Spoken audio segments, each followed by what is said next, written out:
우선 한 세 가지 정도가 빠졌다. 예. 첫째는 이 청문회에서 드러난 참혹한 실상.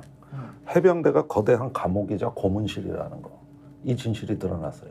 그러니까 그 안에서는 거의 죽음과도 같은 시간이라고 그랬거든요. 예. 박정훈 대령 말입니다. 아. 그다음에 이용민 중령은 아예 정신병원에 입원했다가 그 퇴원한 지 일주일 만에 약 먹고 나온 거예요. 거의 말을 못해요, 사실은. 그러니까 안에서 그 집단에 대한 배신자 이래가지고 사실상 딴 데 못 도망가게 하고 조직 전체가 린치를 가한 거란 말이에요. 그러니까 이 사람들에 대한 긴급 구제 얘기가 빠졌다. 예. 이거는 사람에 관한 문제인데. 그러네요. 그리고 제가 박정훈 대령 그 청문회 이후에 전언을 하나 본인 이야기를 들었는데. 박정훈 대령의 전언입니다. 사람 하나 살렸다. 사람 하나 살렸다라는 게 본인. 본인 얘기인데. 예. 거의 죽을 것 같았다. 근데 자기 얘기를 근 뭐 7개월 만에 해보는 거거든요. 대중 앞에서. 그렇죠. 그렇죠. 그게 본인을 구원했다. 그게 KBS 사사건건에 나왔던 게 8월 18일인가 뭐 그랬을 거예요. 대략 그때쯤이죠. 그러니까 지금 한 10개월 가까이 그랬네요. 된 거고 그 시간은 입이 봉해진 거거든요. 그렇죠. 게다가 이제 KBS 같은 경우는 생중계도 안 해줘 버리고 그동안에 그렇게 변해버렸어요. 그러니까 최초로 단독 인터뷰를 이건 뭐 했던 게 애완견이라기보단 슬리핑도. 그렇죠. 잠자는 개요. 그런데 이런 부분에서도 이어지는 건 뭐냐면 이 사건의 최상병 사건의 본질은 정치 논리 이전에 사람에 관한 문제라는 거. 이걸 우리 공동체가 잊고 있는 거 아닌가 하는 데 대해서는 저는 강력한 문제 제기를 합니다. 그렇죠. 일단은 국회에서 왜 긴급 구제 얘기를 안 하냐는 거예요. 언제까지 해병대 소나기에 이 장교들을 맡길 거냐. 거기다가 지금 직권남용 혐의랄지 여러 가지 외압의 당사자 또는 외압을 스스로도 받아가지고 부하들을 괴롭혔을지도 모르는 김기한 사령관 밑에 있는 거 아니에요? 그렇죠. 한때 자기들한테 충성했던 저 충직한 장교들인데. 그렇죠. 옛날 부하들 아니에요. 그러니까 이걸 보면서 조직의 잔인무도하고 이 어떤 응징하는 논리가 여전히 지금 이 순간에도 작동하고 있다는 거. 이걸 국민들이 깨달으셔야 되고. 두 번째는 추경호 원내대표 그 압박이 있고 나서 경북경찰청이 이제 사건 발표를 할 조짐입니다. 이거 기필코 막아야 됩니다. 지금 저지해야 돼요. 경북경찰청 어제 사건 발표를 꼭 청문회에서 이거 지난주 청문회에서 봐서 아시겠습니다만 경북경찰청은 여기가 바로 애완견이야. 시키는 대로 다 했어. 그런데 이 기관이 무슨 공정한 수사를 했겠냐는 거예요. 그렇지. 이 부분에 대한 문제 제기가 없다는 거. 세 번째는 한 사람의 경로로 인해서 이렇게 많이 벌어진 그 골통과 절망, 그리고 이제 그 유가족도 사실은 사는 게 아니라 그냥 버티고 있습니다. 이렇게 절규하고 있지 않습니까? 그렇죠. 이런데 한 명도 사과가 없어요. 이게 세 번째예요. 책임 있는 당국자들이. 사과 아무도 안 했네요. 안 했다니까. 요구하지도 않았단 말이에요.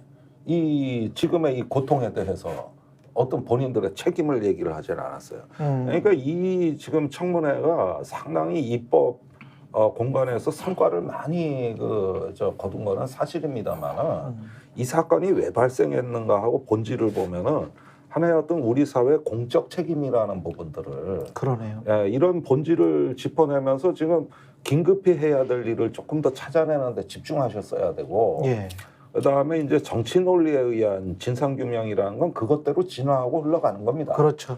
그러나 이 부분은 국가의 책임을 일단 이야기할 수 있는 이런 어떤 그 기회가 빠졌기 때문에 일단 야당이 이왕 청문회를 하셨다 또 특검을 간다 이러면 그 이전에 우리가 해결해야 될 일은 지금 이 사건에 대한 공적 책임을 회복하는 일입니다. 그래서 고통을 줄여주는 이게 거의 뭐 중대재해 내지는 재난참사에 준하는 사건이라고 좀 봐요. 그러면 거기에 맞는 조치라는 게 있는 거 아닙니까? 그렇죠.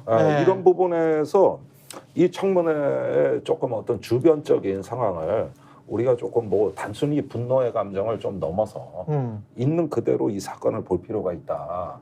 이게 청문회에서 빠진 거라고 저는 생각합니다. 그러네요.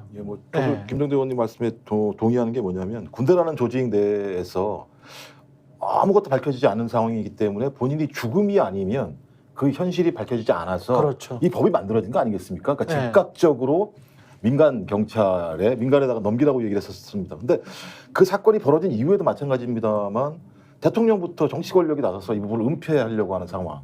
본인은 아무런 얘기도 할 수 없는. 그리고 대부분 공황이 발생하는 게요.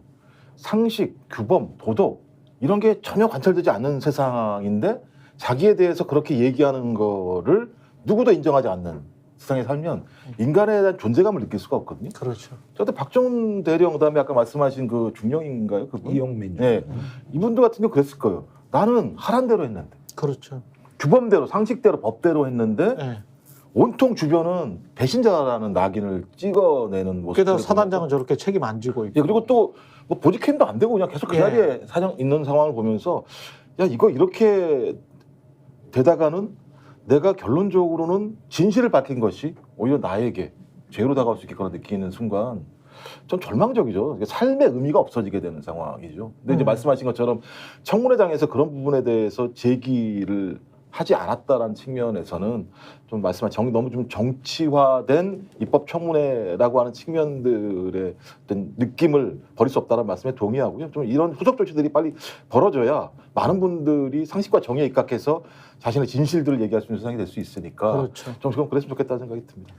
조치를 이제 국가기관을 통해서 이제 해야 되는 상황 아닙니까? 이게 어떻게 됐든 간에. 그렇죠. 근데 이게 그러한 국가기관을 통해서 가능한 이제 조건들이어야 되는데 이 정권은 국가기관을 스스로 무력화를 시켜요. 저는 이게 그래서 절망을 하고 있으면서 그 절망하지 않기 위해서 무슨 대안을 내놓는 게 필요한데 그 대안을 생각하다 보면은 또 절망할 수밖에 없는 그런 현실이 이 분들을 박정훈 대령이나 이런 분들을 이중 삼중으로 고통스럽게 하는 거 아닌가라는 생각이 드는 게 당장 이 사건의 시작도 해병대의 수사단이 정상적으로 작동하는 거를 무력화시킨 거 아닙니까? 그리고 해병대도 사실 이런 외압이나 이런 여러 가지 아주 뭐 끈질긴 어떤 이런 이 수사를 흐트러뜨리는 시도가 있지 않았으면은 좀 이 삐그덕하더라도 어느 정도 정상적으로 갈 수도 있었는데 이걸 완전히 무력화시킨 것이고 그렇죠. 그리고 이 개인들에 대해서 이런 이제 군에서 해결되지 않는 어떤 고통도 어떻게 해소할 것이냐 그 다음에 또 개인으로서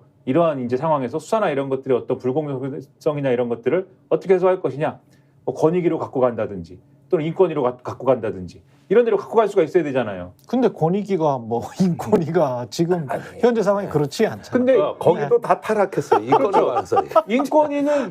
인권위는 무슨 말도 안 되는 얘기나 하는 인권위원들이 네. 그 두 명의 인권위원들이 김용원? 네. 네. 그렇죠.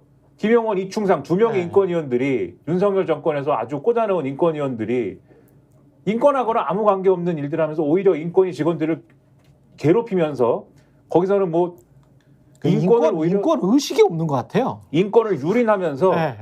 인권위에서 다뤄야 될 가령 아까 말씀하신 이 해병대 관계자들의 긴급구제 사안이라든지 네. 이런 것들은 논의할 무슨 이 새도 없이 말도 안 되는 걸 가지고 싸우게 하고 그리고 뭐 권익위 이런 데도 마찬가지고 뭐 이런 식으로 국가기관을 무력화하니까는 어디 가서 뭘 할 수가 있습니까? 이분들이 박정훈 대령도 그렇고 이분들이 그러네요. 그러니까 더더욱 어려운 건데 그나마 국회 가가지고 속 시원하게 내가 얘기했다. 이게 그나마 그래도 그나마 어느 정도 위로야. 그렇죠. 그나마 위로가 됐다. 그러니까. 이렇게 말씀하시는 거 아닙니까? 이게 정말 답답한 현실인데 그럼에도 그러니까. 불구하고 국회 차원에서 할 수 있는 일을 또 찾는 것은 꼭 입법청문회에서 제대로 되지 않았다 하더라도 추후에라도 계속해서 이걸 뭐 국회 차원에서 할 수 있는 일을 계속 찾아봐야 되지 않겠습니까? 그런 점들이 절실히 필요한 거 아닌가 예. 생각이 됩니다. 스픽스는 말하는 언론입니다. 대세는 유튜브, 그중에서 스픽스.